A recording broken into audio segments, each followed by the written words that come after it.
irmão Marcos. Ele vai falar hoje para nós do universo. Então, a palestra, o título da palestra é O Universo. Como surgiu? Então, ele vai mostrar para nós um pouquinho desse lado misterioso do universo. Então, meu querido irmão Marcos, é você agora que vem até nós para nos ensinar aquilo que você preparou para nós, em nome de Jesus.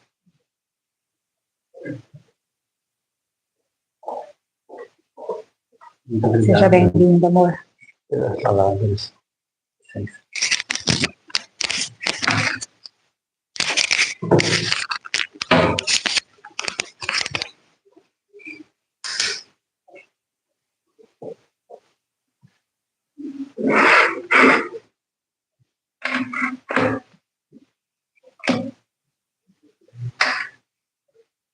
Senhores, senhoras, irmãos, irmãs, espíritas, amigos, amigas que nos acompanham pelas redes sociais, que agora é a plataforma do nosso próprio canal do YouTube. A todos, muito boa noite. E os votos de muita paz. As reflexões de hoje, como a Joana do Vale já disse, será sobre o universo. Como surgiu? Vamos nos enveredar pelos domínios da ciência para o deleite e apreciação do nosso querido Sebastião Traudi, que é o nosso homem da ciência, estudioso aqui do grupo. Vamos às reflexões de hoje.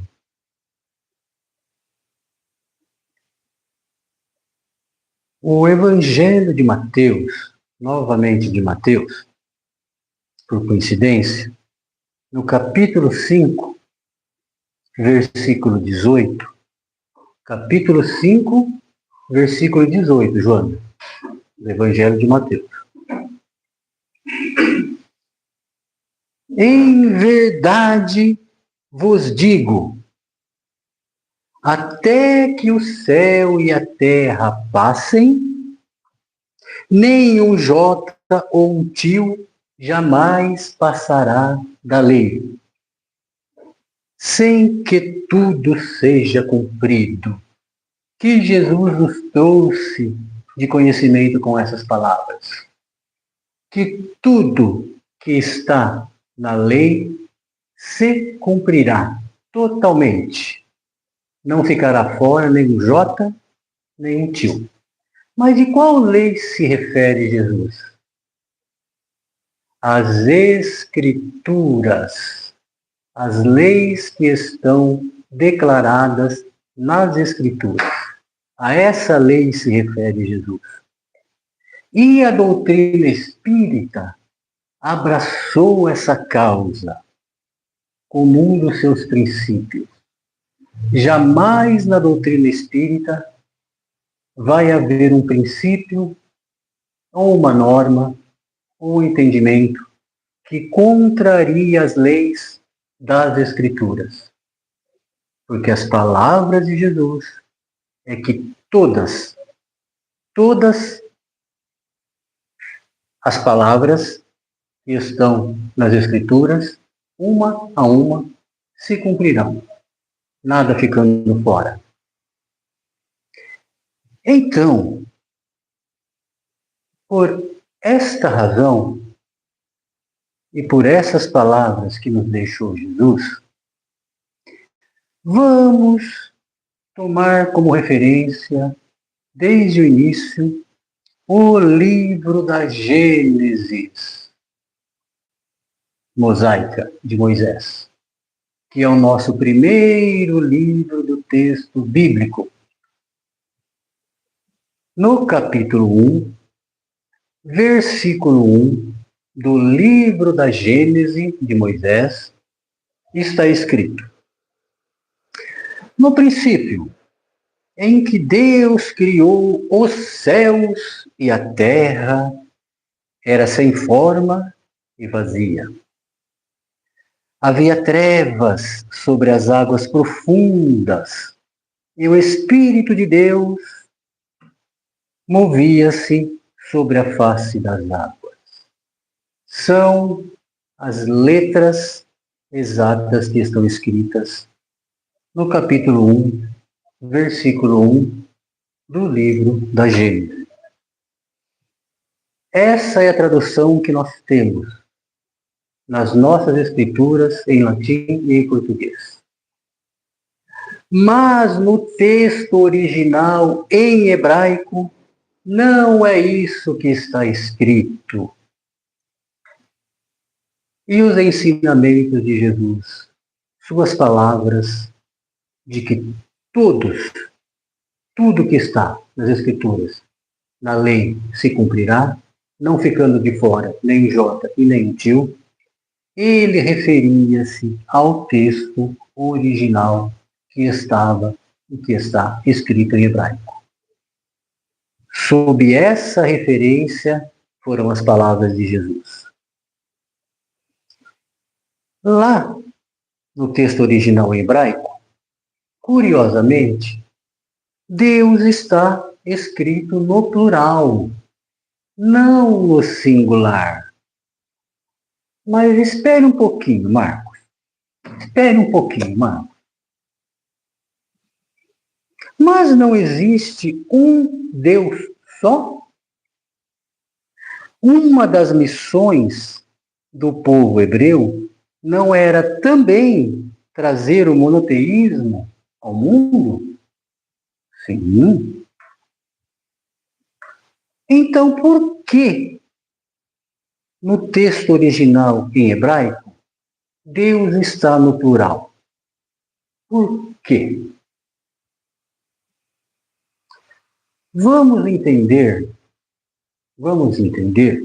Marcos, explique melhor. Vamos adentrar a literatura hebraica, as formas gramaticais do idioma hebraico. No idioma hebraico, a forma gramatical para indicar plural é a utilização do sufixo -im no final das palavras. A palavra que tem a terminação na letra I e a letra M no final da palavra refere-se à palavra no plural. Interessante, né? É como se fosse o emprego do sufixo S na língua portuguesa. Em português, normalmente, como regra geral, as palavras terminadas em S é o plural. E as que não têm S é o singular. Por exemplo, árvore é singular. Árvores é plural. É muito interessante. Mas vamos entender como isso ocorre no idioma hebraico? Produção, por favor. Se você puder virar a câmera para o nosso quadro demonstrativo, ficará fácil de entender. No idioma hebraico,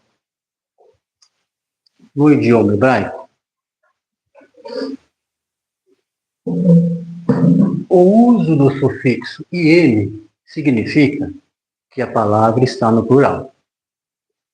Então, Deus, no singular em hebraico, estaria escrito Eloá, que significa Deus no singular.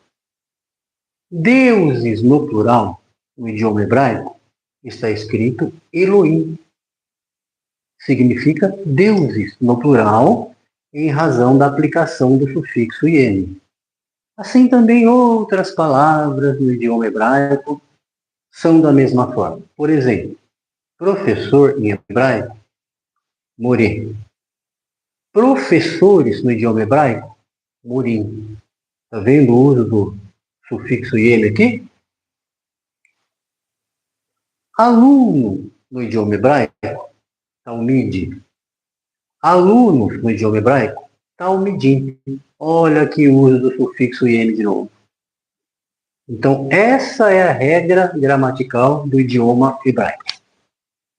Entendido? Voltemos à posição original, por favor.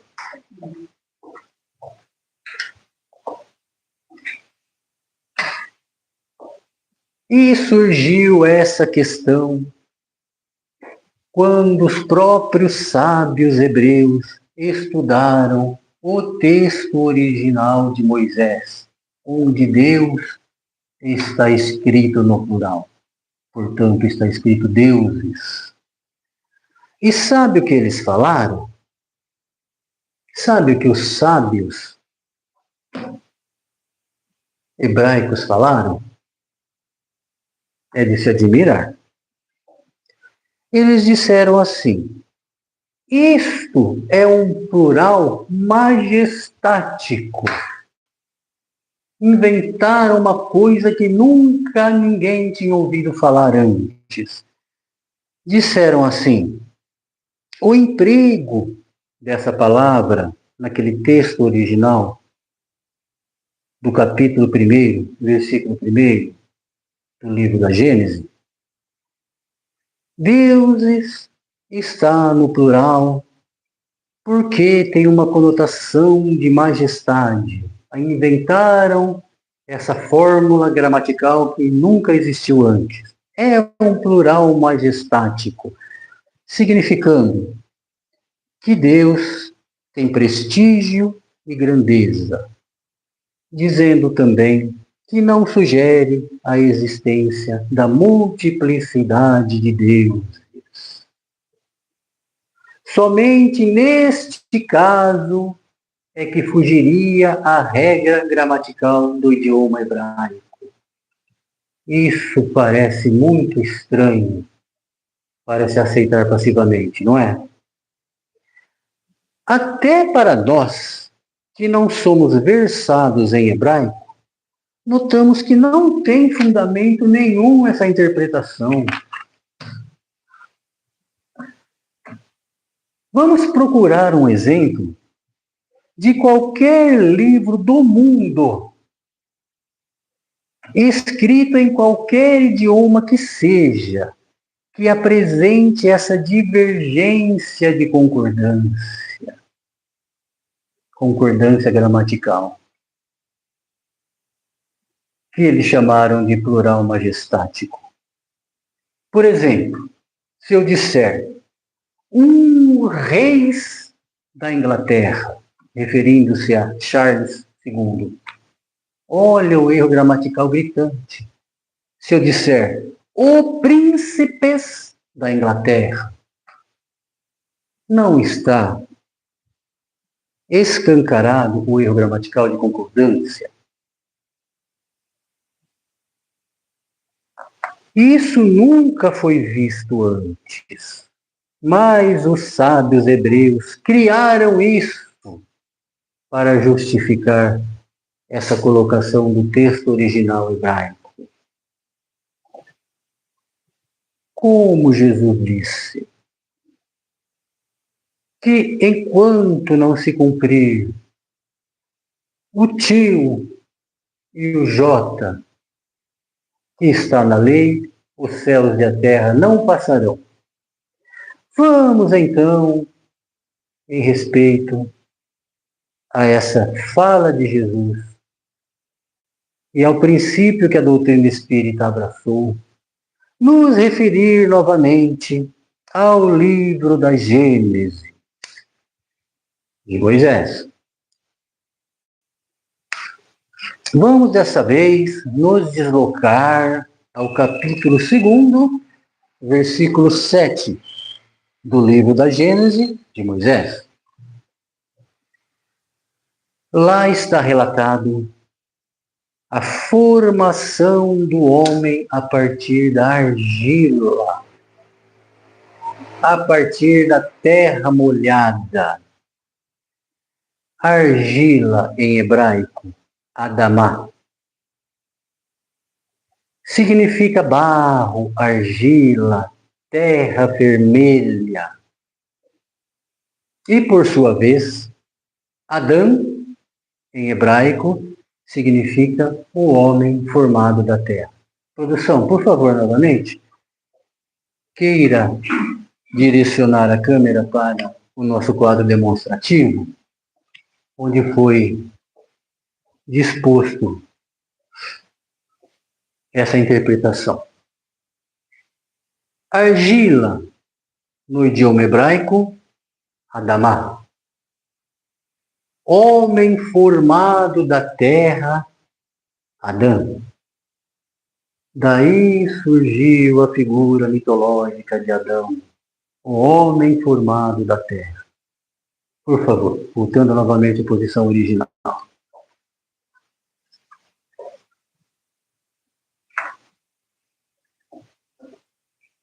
Ô Marcos, mas essa definição que você acabou de passar, sobre argila, Adamá, homem formado da terra, Adão, o que tem a ver com o tema da palestra de hoje? Calma.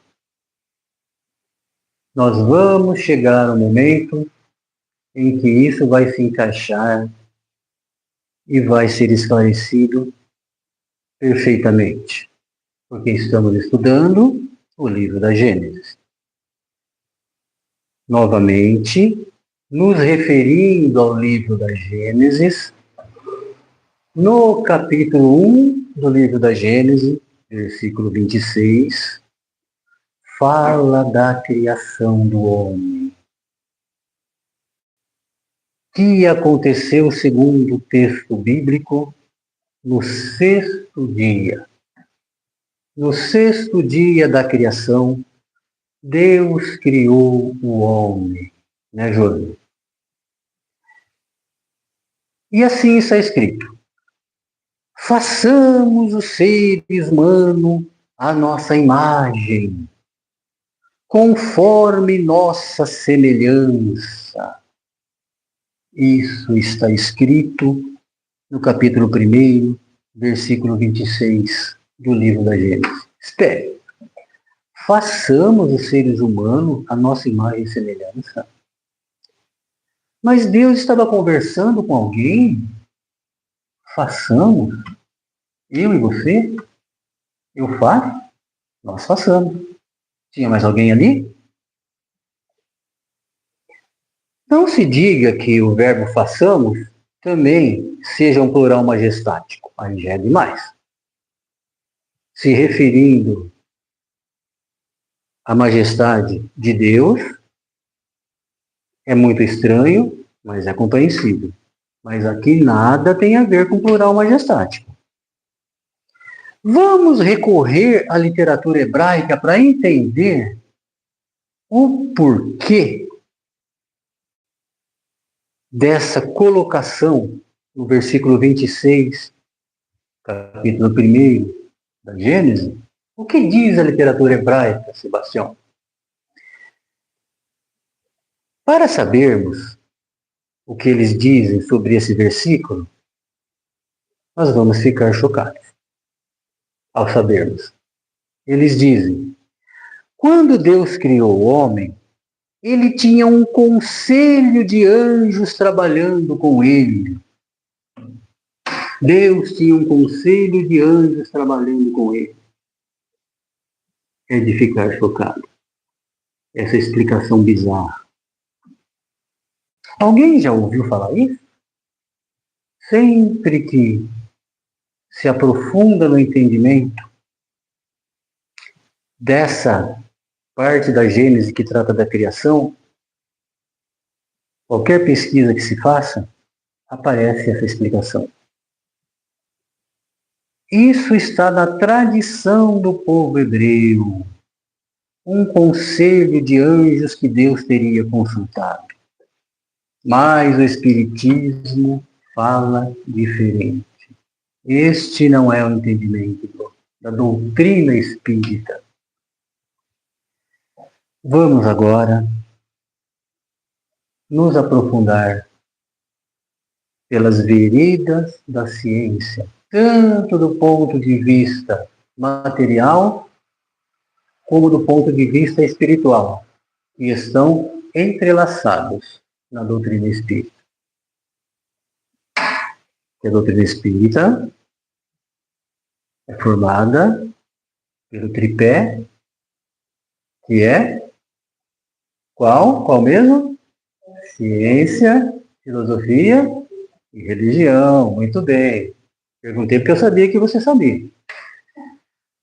Lá no livro A Caminho da Luz, do Espírito Emmanuel, psicografia de Chico Xavier. Estou me referindo a este livro maravilhoso, A Caminho da Luz, do Espírito Emmanuel. Já no capítulo 1 do livro A Caminho da Luz, o título é A Gênese Planetária. No capítulo 1 nós temos a Gênese Planetária. E tem o subtítulo, que é o primeiro subtítulo, A Comunidade dos Espíritos Puros. Logo no capítulo 1, que tem o título de Gênese Planetária, como acabei de dizer, tem o subtítulo, que é o primeiro subtítulo do capítulo, A Comunidade dos Espíritos Puros. Estes são os conselheiros de Deus, pelo entendimento que nos traz a doutrina espírita. São aqueles que dirigem o universo sob as vistas diretas do Criador. Deus seria o dono da empresa, se estivéssemos falando de uma empresa. Deus seria o dono da empresa. E essa empresa tem várias filiais, ou infinitas filiais, a empresa divina. E cada filial tem o seu time de executores diretos, são os CEOs da empresa divina. Mas aqui tem uma questão. Marcos, aqui tem uma questão? Aqui tem uma questão. Qual é a questão? Um dos outros subtítulos do livro A Caminho da Luz, no mesmo capítulo 1 que nós estamos analisando, é o sexto subtítulo. O sexto subtítulo. E traz uma expressão maravilhosa. O Divino Escultor, Joana. Sexto subtítulo do primeiro capítulo do livro A Caminho da Luz. O Divino Escultor. O Divino Escultor. É assim que o Espírito Emmanuel se refere a Jesus. Dessa forma. Veja-se, Jesus atingiu a condição de espírito puro. Portanto, ele tornou-se uma inteligência divina, estritamente ligada, diretamente ligada ao pensamento do Criador. Essa é a atual situação evolutiva de Jesus. Aí, chegando nesse patamar evolutivo que chegou Jesus, é o último degrau da evolução da humanidade. É o último degrau da escada evolutiva da humanidade. Só que tem uma coisa, tem uma questão. No último degrau da escala evolutiva da humanidade, começa uma outra escala evolutiva, que não é mais da humanidade. É a escala dos Cristos. Eu não disse do Cristo. Eu disse, é a escala dos Cristos. Não são mais inteligências humanas.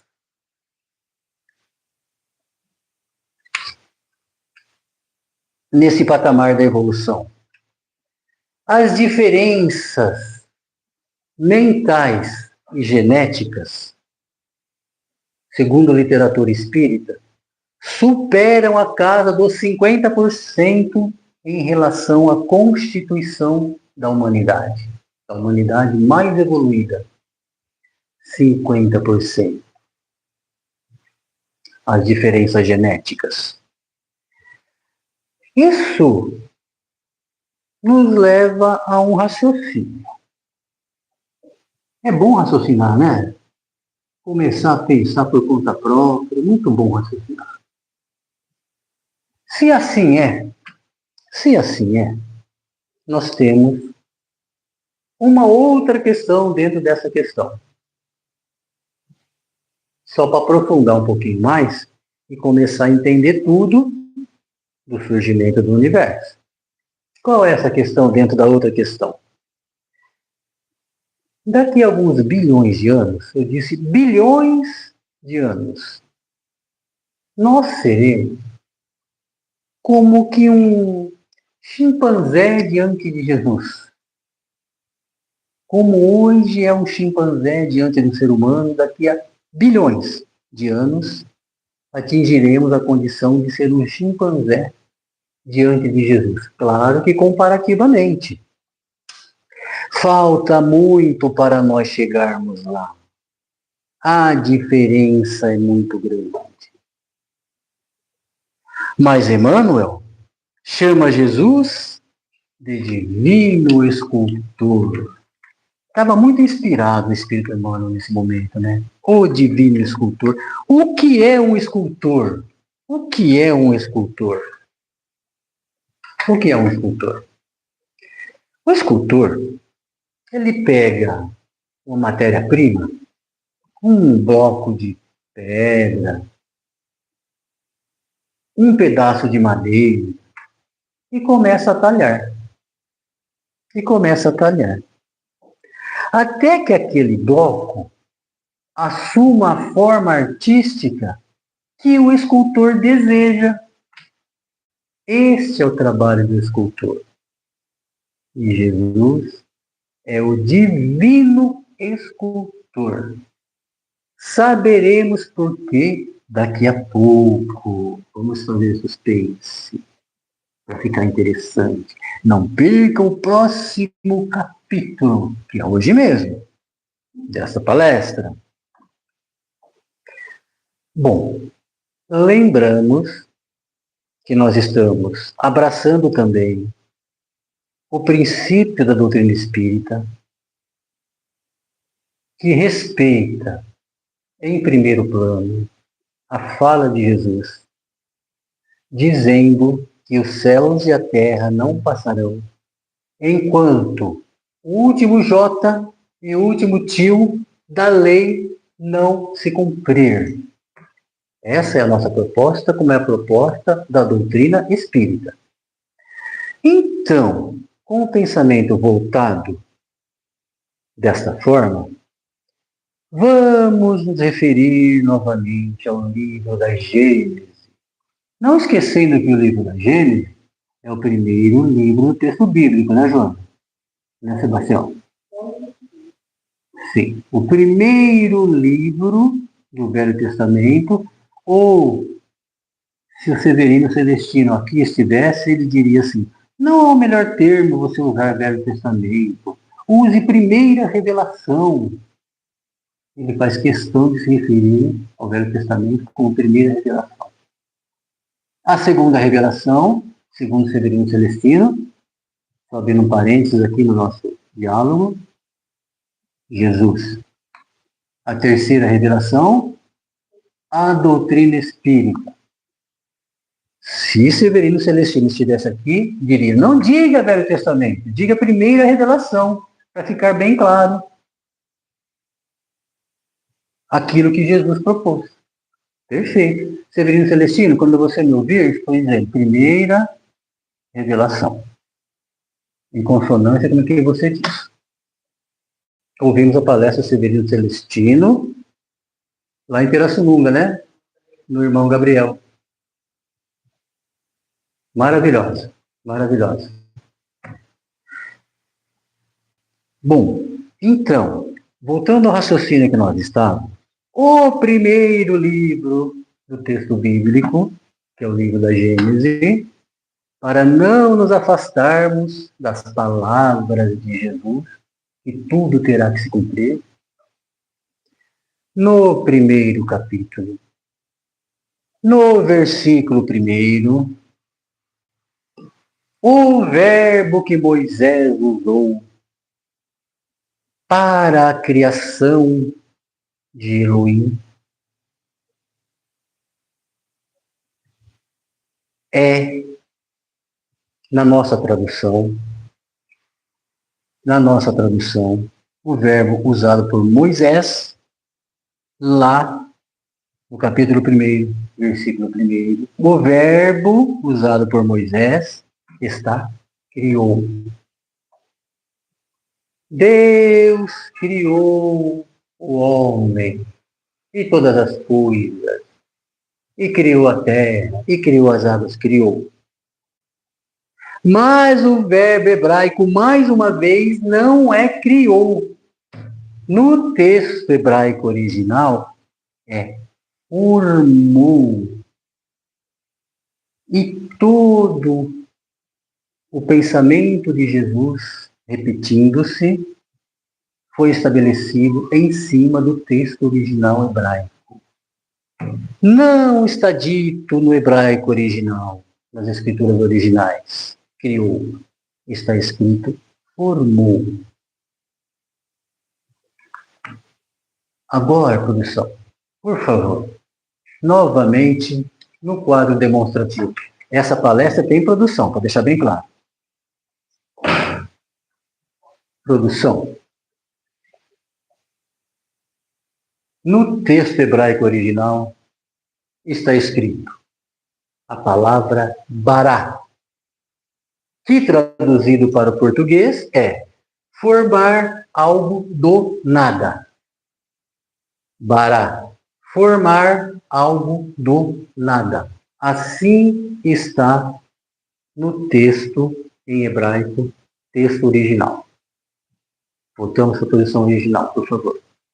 Produção. A produção hoje está tendo bastante trabalho, produção.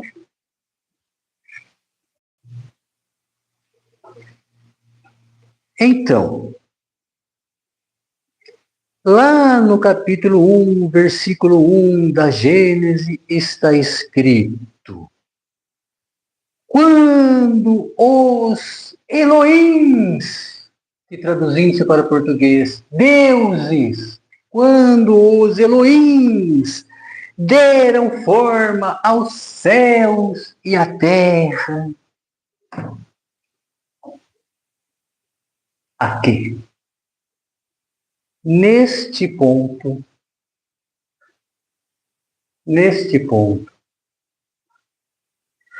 nós temos que entender que é a parte mais importante para o entendimento deste tema, o surgimento do universo. Por quê? Porque este ponto é o mais importante, Marcos. Explique melhor isso, Marcos. Vou explicar. Prestando atenção aos textos bíblicos. Em comparação com este livro, que eu já apresentei aos senhores, meus irmãos, nós vamos notar que o primeiro capítulo do livro A Caminho da Luz é a interpretação didática e esclarecida dos 2 primeiros capítulos do livro da Gênesis de Moisés. O primeiro livro do texto bíblico. Quem são, então, os Elohims? Já que essa é a parte mais importante do entendimento, vamos entender bem entendido, né? Quem são, então, os Elohims? Deuses no plural. Quem são? O Espírito Emmanuel, com muita propriedade, pelas mãos de Chico Xavier, diz: os Elohims referidos no texto bíblico da Gênese mosaica são as comunidades de Cristos. Novamente eu estou dizendo, comunidade de Cristos, não do Cristo planetário terrestre. Comunidade, vários, de Cristo. Todos dessa comunidade são Cristos. Eles dão forma aos mundos que lhes foram designados pelo Criador. A cada um foi dada a designação de cuidar de um mundo. E o nosso Cristo planetário terrestre, Jesus, cuida do nosso. Como nós podemos entender isso? Marcos, isso aí está um pouco complicado, porque é muito científico, né? Eu falei, Sebastião, e hoje nos enveredaríamos pelos domínios da ciência, e assim o faremos. Como nós podemos entender isso que eu disse até agora? Com André Luiz, no livro Evolução em Dois Mundos. Ele nos traz o entendimento dessas reflexões que estamos fazendo agora. Tá aqui, produção, tá bom aqui? Evolução em Dois Mundos, pelo Espírito André Luiz. Psicografia de Chico Xavier, sempre Chico Xavier. E André Luiz nos diz assim, já no capítulo 1º do livro Evolução em Dois Mundos, que é tido como um livro de difícil entendimento, né? Mas hoje nós vamos esclarecer. Vai se tornar mais fácil o entendimento. O André Luiz diz assim: a matéria primordial do universo é o fluido cósmico que nós já discutimos aqui nesta casa em estudo. E naquela ocasião ficaram algumas dúvidas. Vem o André Luiz dizendo: não tenho dúvidas. A matéria primordial que forma o universo é o fluido cósmico. É matéria-prima de tudo que existe no universo. Não existe nenhum espírito, por mais evoluído que seja, Joana, que crie fluido cósmico. Não existe nenhum espírito, por mais evoluído que seja, que crie fluido cósmico. Só Deus cria fluido cósmico. Só o Criador cria fluido cósmico. Todos os espíritos, por mais evoluídos que sejam, eles operam e manipulam essa matéria quintessenciada, Nossa, que palavra difícil, né? Quintessenciada. De onde surgiu essa palavra? Ó, eu tenho certeza que todos vocês já sabem, né? De onde surgiu quintessenciada. Mas eu vou explicar. Marcos, explica. Eu sei que ele sabe, mas explique. Tá bom, vou explicar. Na Grécia Antiga, surgiu o entendimento da existência de 4 elementos que formam o universo: terra, fogo, água e ar. Claro que esse entendimento está ultrapassado. O entendimento da Grécia Antiga. Estamos falando do surgimento da palavra. E lá na Grécia Antiga, eles formaram também o entendimento de que existe uma quinta matéria que não pode ser percebida pelo ser humano encarnado. Quinta matéria. E deram o nome de quintessência. E esse termo foi adotado e é usado até hoje. Por isso os espíritos manipulam o fluido cósmico, que é uma matéria quintessenciada. Herdamos dos gregos antigos esse termo, e é muito usado na doutrina espírita. Já sabiam disso, mas eu expliquei. Aí o Emmanuel, ele usa uma palavra mágica, o Emmanuel, a caminho da luz, ele usa uma palavra mágica.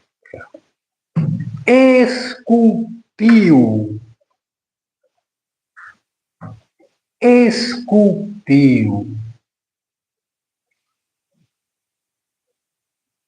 Mas esculpiu o quê?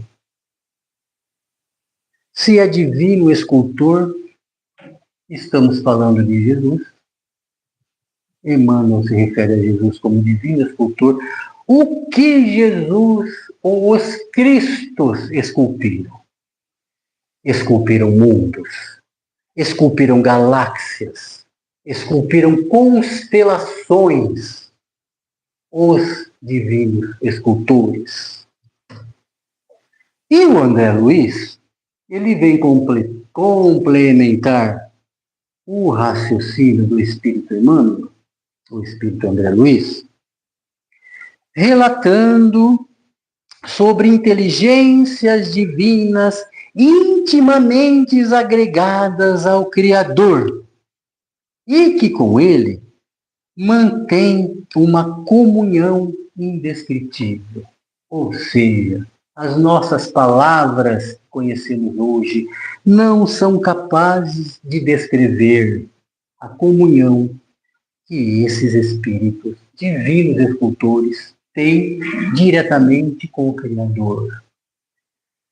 Então, repetindo, são inteligências divinas intimamente agregadas ao Criador. E com ele mantém uma comunhão que não sabemos e não podemos descrever por falta de vocábulo. Que operam o fluido cósmico e constroem os sistemas do universo. São os divinos escultores, Sebastião. E a ciência do mundo espiritual nos diz que eles esculpem tudo no universo. É maravilhoso. São os sistemas mais diversificados possíveis. Todos construídos por quem? Por espíritos de altíssimo grau evolutivo. São espíritos da esfera do Cristo. O fluido cósmico, ele é suscetível de infinitas combinações. Interessante, né? Ele é suscetível de infinitas combinações. E lá no livro da Gênese do Kardec, que não se confunde com a Gênese de Moisés, que é o primeiro livro do texto bíblico, da primeira revelação, agora estamos nos referindo à Gênese de Kardec, que é este livro, pessoal, tá bom aqui? Este livro. Fazemos referência a ele. Aqui na Gênese, Kardec nos esclarece. O fluido cósmico, ele vai desde a forma mais densa, que é essa que constrói tudo que existe aqui de material no nosso mundo, até a forma mais fluídica e imponderável. Ele usa, inclusive, esse termo, imponderável, que vocês não são capazes nem de imaginar a imponderabilidade da outra ponta do fluido cósmico, deixando claro que vocês estão na ponta mais materializada desse próprio fluido cósmico. É a nossa. Ele vai até um grau quintessenciado que nós nem podemos imaginar. Imponderável. Isso tudo é maravilhoso. Ô Marcos, espera um pouquinho. Espera um pouquinho. Você não acha melhor você explicar melhor esse negócio? Porque isso está muito técnico. Não está muito técnico isso? Tá. Vamos explicar melhor. Imagine um jogo Lego. Sabe aquele jogo Lego que tem aquele monte de peças que a gente vai montando, encaixando uma na outra? Ali faz um carrinho, dá para fazer uma árvore, dá para fazer um bonequinho, dá para fazer uma casa, dá para fazer uma cidade. Já ouviram falar desse jogo Lego? Aquelas pecinhas de montar? Que criança adora? Levanta a mão que eu já ouvi falar. Jogo Lego. Imagine esse jogo Lego com infinitas peças para você montar. Colocando você numa situação de espírito de alto grau de conhecimento, de alta elevação. Você tem um jogo Lego com infinitas peças para você montar. Pela eternidade. E vai montando, e vai montando. Bem-vindo ao entendimento do universo. Isto é a formação e o surgimento do universo.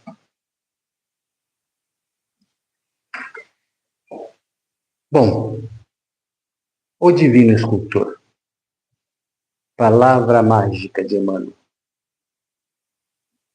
Ele recebeu o fluido cósmico que já estava trabalhado para as necessidades do nosso planeta Terra.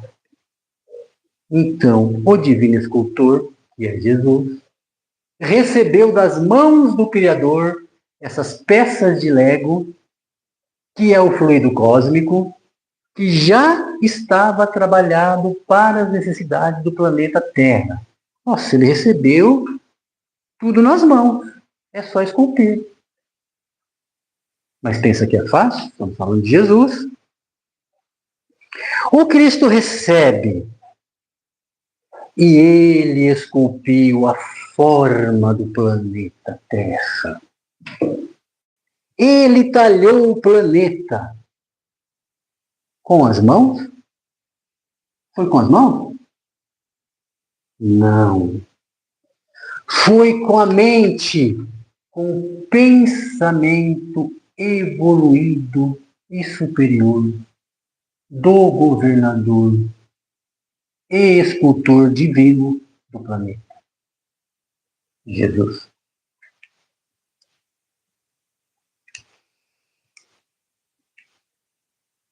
Agora, para relaxar, tem gente aqui com cara de sono.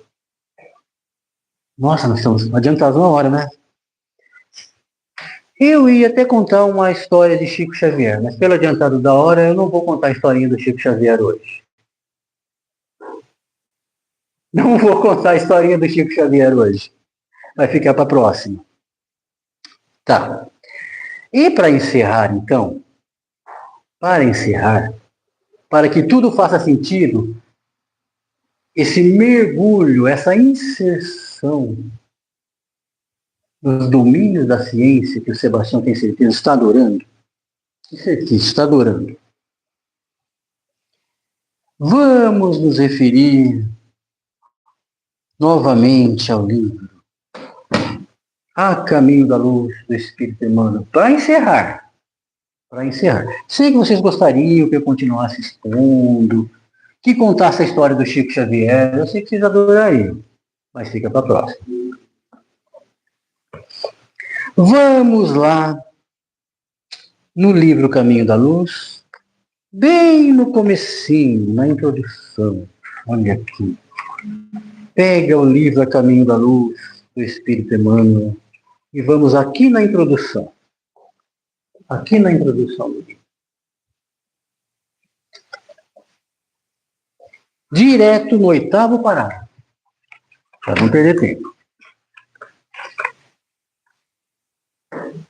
Na tela mágica dos nossos estudos, destacam-se esses missionários que o mundo muitas vezes crucificou pela incompreensão de suas almas vulgares. Esses somos nós. Nós o crucificamos porque o incompreendemos. Mas, em tudo e sobre todos, irradia-se a luz desse fio de espiritualidade que diviniza a matéria, encadeando o trabalho das civilizações. E mais acima, ofuscando o ecrã de nossas observações. Ecrã, né? Vamos explicar o que é ecrã? Ecrã é uma tela que pode ser de cinema, pode ser de TV, pode ser de computador. Que é possível observar aquilo que queremos observar. Não sei se na época em que foi escrito o livro A Caminho da Luz já existia televisão aqui no Brasil. Mas, como Chico sempre esteve à frente do seu tempo, ele diz: e mais acima, ofuscando o ecrã, ou seja, o monitor, a tela de televisão das nossas observações e dos nossos estudos, vemos a fonte de extraordinária luz, de onde parte o primeiro ponto geométrico desse fio. O primeiro ponto geométrico desse fio de vida e de harmonia, que equilibra e satura toda a Terra numa apoteose. A apoteose é o ponto mais alto do acontecimento. O ponto mais alto de qualquer festa chama apoteose. Equilibra e satura toda a Terra numa apoteose de movimento e divinas claridades. Vamos traduzir isso?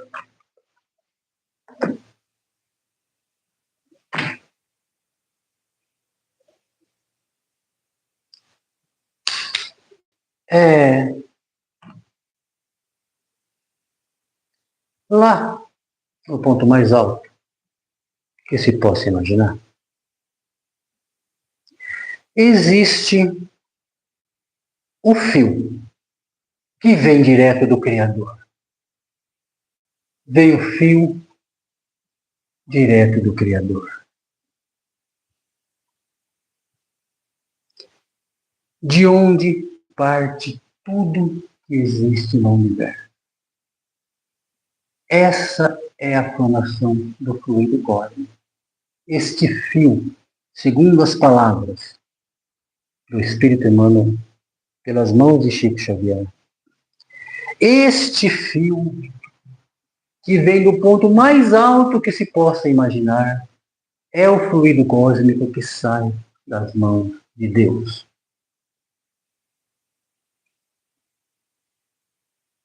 tudo se forma através desse fio que entendemos como fluido cósmico que sai das mãos de Deus. Todo o universo formado por isso. E um desses fios,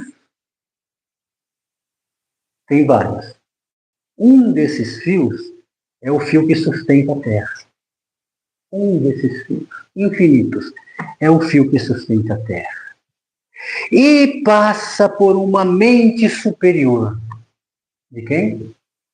A mente do Cristo. Passa por ele. E ele distribui para os seus auxiliares diretos, que também compartilham com o seu pensamento.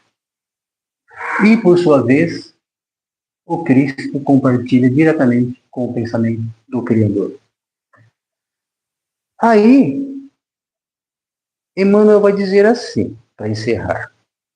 Se o Cristo retirar seu pensamento da terra, ela não se sustenta, ela se extinguirá. Por Emmanuel, através de Chico Xavier. Para termos uma ideia da grandeza do Cristo planetário, governador da Terra. Então, a nossa parte é entender a grandiosidade do universo. Entender o fluido cósmico universal. Entender a atuação do Cristo para sustentar o planeta Terra. Porque se o seu pensamento deixar de fazê-lo, a Terra deixa de existir. Nosso papel é nos desenvolver em conhecimento e em moralidade. Com o único objetivo, permanecermos num planeta que começa a se regenerar. Esse entendimento trazido aqui hoje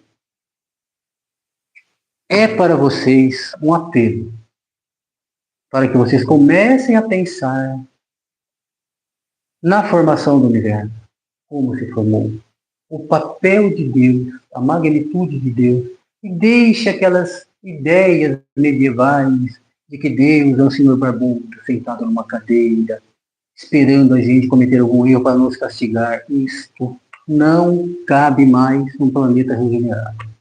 Nosso papel, nos desenvolvermos em conhecimento, em inteligência e em moralidade, para podermos estar maduros para permanecer no mundo regenerado. Muito obrigado. Deus abençoe a todos.